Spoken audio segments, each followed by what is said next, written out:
All right, so this is to make the stencil and put it into the Glowforge to get cut out on wood. So right now, so the stencil is finished, edges are filleted, and just an FYI, these like 2 little pieces will end up falling off, just like how the B pieces end up falling off when it's cut out on the wood.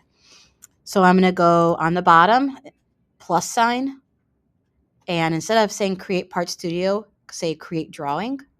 I'm going to say no views, okay.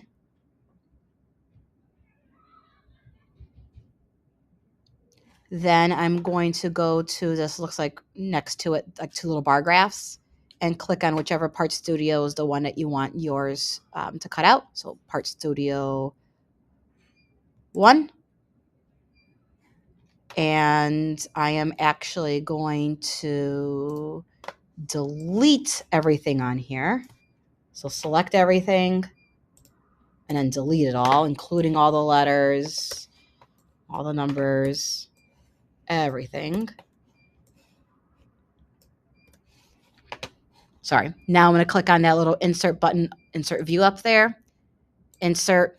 Now I can click on that part studio 1. I'm going to change it to if it was on the top plane or on the front plane, wherever you put it.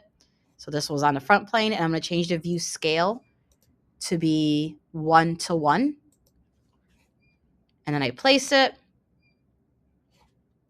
Now on the bottom, I am going to right click, export, change this to my name, the period number, and the format, change it to DXF, export.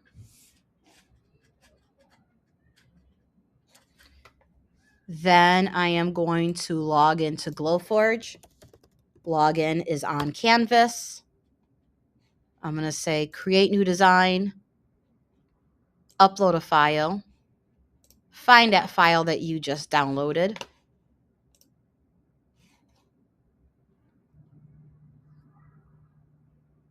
And there it is, and it should say my name up on top of the period number. And then when you see this, you can come up to me and I will get it ready for the Glowforge machine.